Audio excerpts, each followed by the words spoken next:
How do we create a future in which both people and nature can thrive? This is the biggest question of our times. In the next few decades, we need to do something unprecedented, achieve a sustainable existence on Earth. But how do we do it? We can start by understanding how we got to this point. 20,000 years ago, humankind consisted of less than 1 million hunter-gatherers across the globe. We lived within the resources on offer, in balance with nature, a strategy that could theoretically last forever. But it wasn't an easy life. Nature determined our survival. We used our unique minds to challenge that reality. We learnt how to tame the wild, get more from the environment. Our population boomed, as did our demands. Every time a new problem arose, we solved it, altering Earth's entire surface in the process. And now we have changed the world so profoundly, scientists have decided that Earth has entered a new phase of its existence. Welcome to the Anthropocene, the age of humans. The tables have turned. We now determine nature's survival. The planet is ours. There's just one problem. We're now totally out of balance with nature. And unless we get our balance back, this age of humans is due to be short-lived.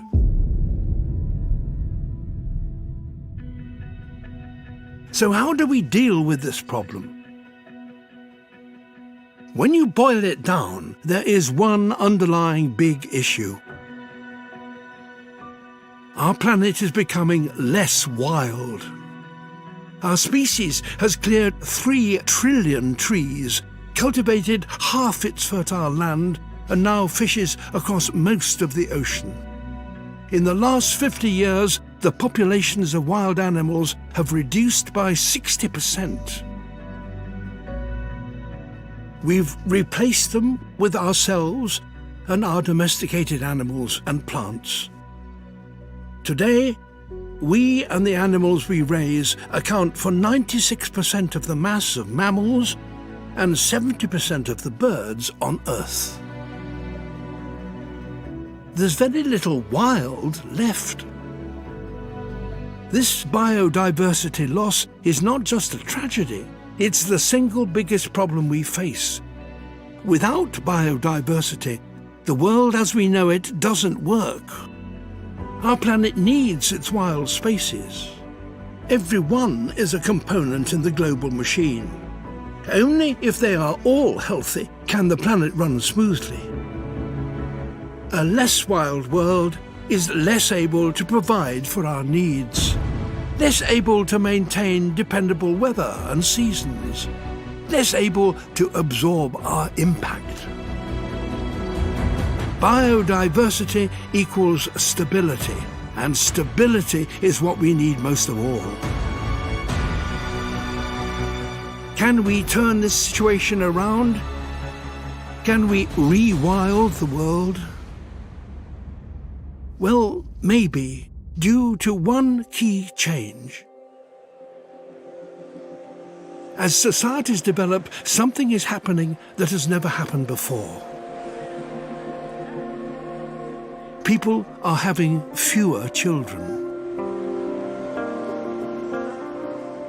Globally, since the year 2000, the number of people under 16 years old has hardly changed. The main reason our population is still rising is because people are living longer. If this continues, our population may finally stop growing by the turn of the century. By investing in education and women's rights and raising people out of poverty, we could bring about peak human even sooner. This changes everything. It gives us the opportunity we need to regain our balance.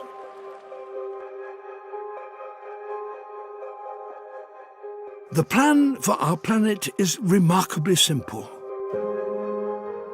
Reduce our impact by making sure that everything we do, we can do forever.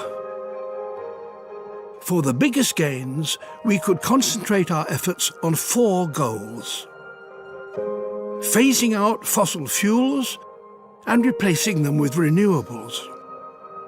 This will not only slow the warming of the planet and the acidification of the ocean, but it will lead to clean air for all of us. Upgrading to efficient food production and reducing our consumption of meat. We'll require far less space to provide for ourselves, leaving more for grasslands, reducing deforestation and our demand for fresh water, and feeding more people with healthier, more affordable food.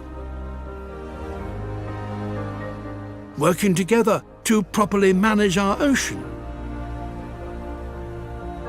A global network of no-fish zones and a treaty on the use of international waters would restore the health of the ocean so it actually produces more fish for us all to eat. Working hard to keep hold of the wild populations we still have, encouraging nature wherever we can. In the ocean, on land we no longer need, and even in our cities. If we make these changes, we'll be a long way to becoming a species in balance with nature once again. We will have taken a remarkable journey, from 1 million people struggling to survive, to several billion living long, healthy lives on a stable planet, able to provide for all our needs. Only at that point will the Anthropocene, the age of humans, be truly underway. At that point, we will be proud to call it our planet. How do we create a future in which both people and nature can thrive? We open our eyes to this moment in history. Think on a planetary scale. Embrace the challenge we face. And do something we humans are very good at. Change the world.